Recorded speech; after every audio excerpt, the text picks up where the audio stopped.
जय श्री कृष्ण। राधे राधे दोस्तों, जन्माष्टमी का पर्व आने वाला है और इस अवसर पर मैं आपको श्रवण कराने जा रही हूँ भगवान श्री कृष्ण और उनके एक भक्त की अद्भुत कथा।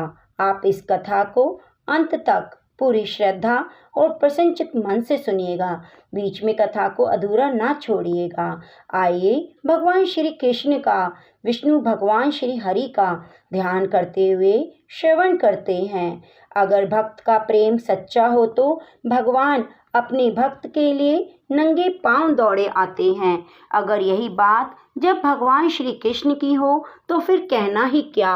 अपने भक्तों के लिए वह न जाने कितने रूप लेते हैं, कितनी लीलाएं करते हैं, जिनका प्रमाण हमारे ही धार्मिक ग्रंथों में मिलता है। एक ऐसी ही रोचक कथा है जो इस प्रकार है। पौराणिक कथा के अनुसार किसी नगर में एक राजा ने एक मंदिर बनवाया जिसमें भगवान श्री कृष्ण की एक मूर्ति रखवाई, लेकिन उसकी कभी पूजा नहीं की। पूजा करने के लिए मंदिर में एक पुजारी को रखा। पुजारी प्रतिदिन श्री कृष्ण की मूर्ति को नहलाता, बड़ी श्रद्धा भाव से पूजा अर्चना करता। राजा भी रोज श्री कृष्ण के लिए एक फूलों की ताजा माला भेज देता। जब वह दर्शन करने आता तो पुजारी उस माला को उतारकर राजा को पहना देता। ऐसा करते करते पुजारी की उम्र बीत चुकी थी। एक दिन किसी कारण से राजा नहीं आ सका तो उसने एक सेवक के हाथ से मंदिर में माला पहुंचा दी और कहलवा दिया कि आज वह मंदिर नहीं आएगा, इसलिए पुजारी उसका इंतजार ना करे। इतना कहकर वह सेवक पुजारी के हाथ में माला पकड़ाकर चला गया। पुजारी ने हमेशा की तरह ही भगवान श्री कृष्ण को स्नान कराया और वह फूलों की माला भगवान श्री कृष्ण को पहना दी। परंतु जब शाम हुई तो पुजारी सोचने लगा कि माला उतारकर किसे पहनाई जाए। उसने सोचा, क्यों ना यह माला आज मैं ही पहन लूं। वैसे भी मेरी उम्र हो चली है, जीवन का क्या पता कब खत्म हो जाए। इतना सोचकर पुजारी ने माला उतारकर अपने गले में डाल ली। लेकिन इतने में ही राजा का सेवक आ गया और उसने बताया कि राजा की सवारी मंदिर में पहुंचने वाली है।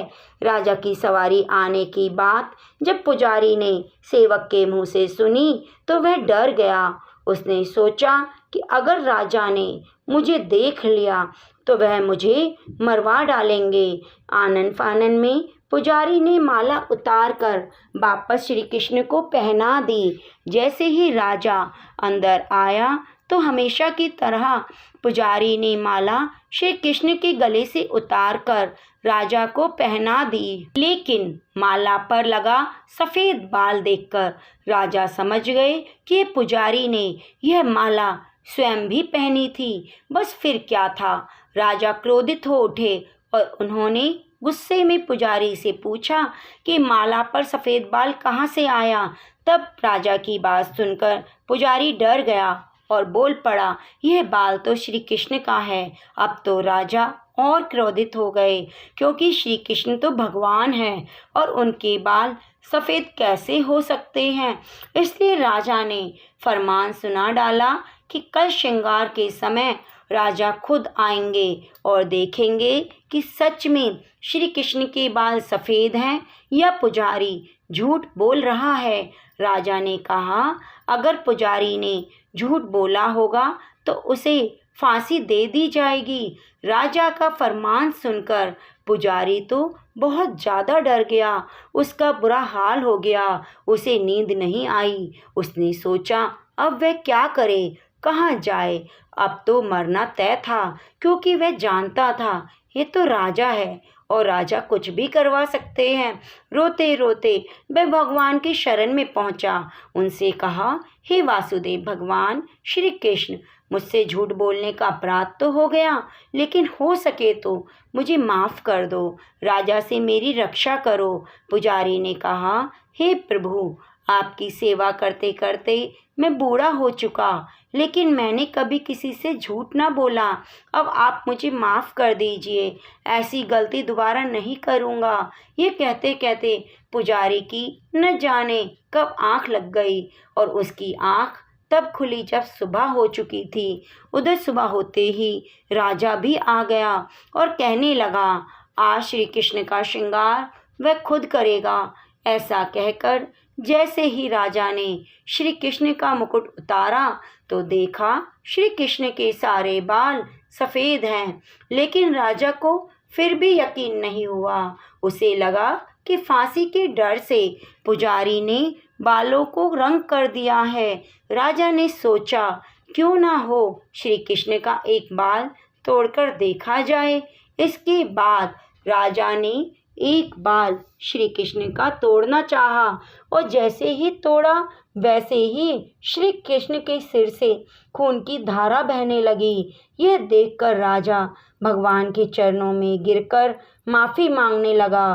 तभी श्री कृष्ण की मूर्ति से आवाज़ आई, हे राजन, तुमने मुझे केवल मूर्ति मात्र समझा, इसलिए मैं आज से तुम्हारे लिए केवल मूर्ति मात्र ही रहूँगा। लेकिन पुजारी ने सच्चे मन से पूरी श्रद्धा से मेरी भक्ति की, इसलिए उनकी अनन्य भक्ति को देखकर मुझे अपने बाल सफ़ेद करने पड़े। श्री कृष्ण ने कहा, भक्ति में कभी भी संशय नहीं होना चाहिए और मेरे सच्चे भक्त की लाज तो मैं कभी जाने नहीं दूंगा।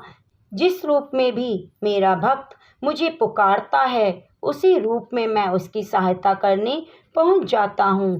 अपने भक्तों के लिए मैं हमेशा तैयार रहता हूं। मेरे भक्त खुश हैं तो मैं भी खुश हूं। इस प्रकार से जो भी व्यक्ति सच्चे मन से भगवान श्री कृष्ण की पूजा आराधना करता है, दिखावा नहीं करता, भगवान श्री कृष्ण उसकी सदैव सहायता करते हैं।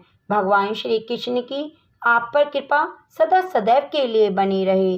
वीडियो को अंत तक सुनने के लिए आपका बहुत बहुत धन्यवाद। और अगर वीडियो पसंद आई है तो आप हमारे चैनल को सब्सक्राइब जरूर कीजिए, शेयर कीजिए और बेल आइकन को दबाना ना भूलें। मिलते हैं ऐसी ही धार्मिक रोचक कहानी के साथ।